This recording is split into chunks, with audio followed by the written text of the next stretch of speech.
Dans une relation, on a parfois ce drôle de sentiment, de s'effacer un peu, sans même s'en rendre vraiment compte. C'est un processus super subtil.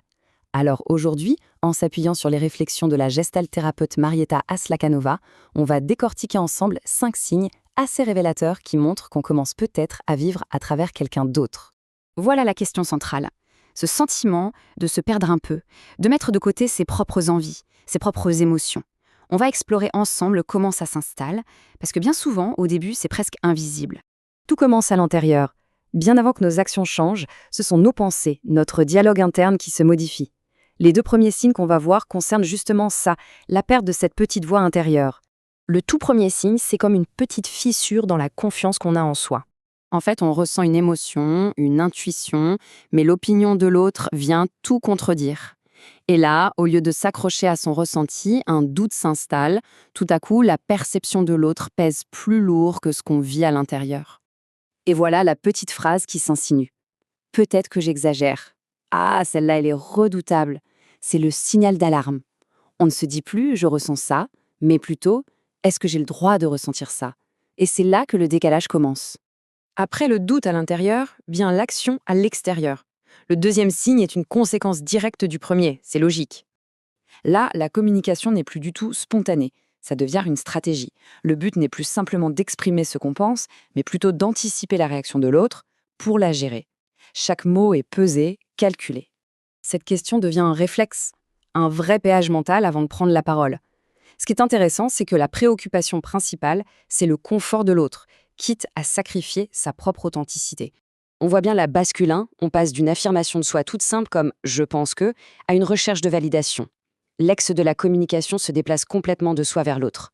Évidemment, fonctionner comme ça, ce n'est pas sans conséquence sur le plan émotionnel. Les 2 signes qui suivent, ils montrent très bien comment cette perte de soi engendre un état de tension, une anxiété quasi permanente. Le 3e signe, lui, il montre un changement de priorité assez radical. On ne se demande plus comment je me sens moi, mais comment est l'ambiance. On devient une sorte de baromètre émotionnel de la relation, toujours en train de prendre la température. Ce qui est fou, c'est l'énergie que ça demande. Surveiller l'attention, la distance, le climat ambiant. C'est un travail à plein temps, c'est épuisant, et ça ne laisse quasiment plus de place pour s'occuper de son propre état intérieur. Et logiquement, cette surveillance de tous les instants nous amène tout droit au 4e signe. Et là, on touche à un paradoxe assez incroyable. L'acte le plus naturel du monde, c'est-à-dire être soi-même, se met à être perçu comme un risque de déplaire, de créer une tension, de perturber ce fameux climat qu'on se tue à maintenir. Cette question révèle la peur de prendre sa place. Est-ce que mes émotions sont trop fortes, mes opinions trop cash? En gros, on commence à vouloir se faire tout petit pour ne surtout pas déranger. On arrive maintenant au point culminant de tout ce processus. Ce qui nous amène au 5e et dernier signe, c'est l'idée du miroir émotionnel, le moment où notre calme intérieur devient totalement dépendant de ce qui se passe à l'extérieur. Et ce 5e signe, c'est peut-être le plus direct, le plus tangible de tous. C'est un peu comme si on avait externalisé son propre système de régulation émotionnelle. On ne peut se sentir bien que, et seulement si, l'autre va bien. Son bien-être devient la condition numéro 1 de notre propre tranquillité.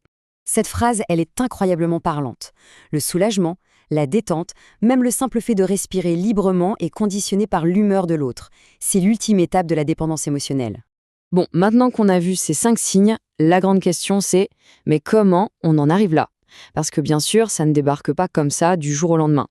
Marietta Aslakanova met le doigt sur un concept clé pour tout comprendre. Le début est toujours subtil. Le mot important ici, c'est fusion. Et attention, il ne s'agit pas d'un choix conscient, d'une grande décision de s'effacer pour l'autre. Non, c'est beaucoup plus insidieux. La fusion, elle s'installe par une accumulation de micro-décisions presque imperceptibles. Et voilà, on est au cœur du processus. Tout part d'une bonne intention, préserver le lien, garder la relation. Et pour y arriver, dans d'innombrables petits moments du quotidien, on cède un peu de terrain, on garde une opinion pour soi, on ignore un ressenti. Chaque petit abandon, pris isolément, semble anodin. Mais quand on les cumule, ce sont eux qui créent le chemin vers la perte de soi. Et c'est là-dessus que cette analyse nous laisse réfléchir. Identifier ces moments, ces petites concessions qui, à force d'être répétées, sont devenues des habitudes silencieuses. C'est peut-être ça le tout premier pas pour commencer à retrouver sa propre voix.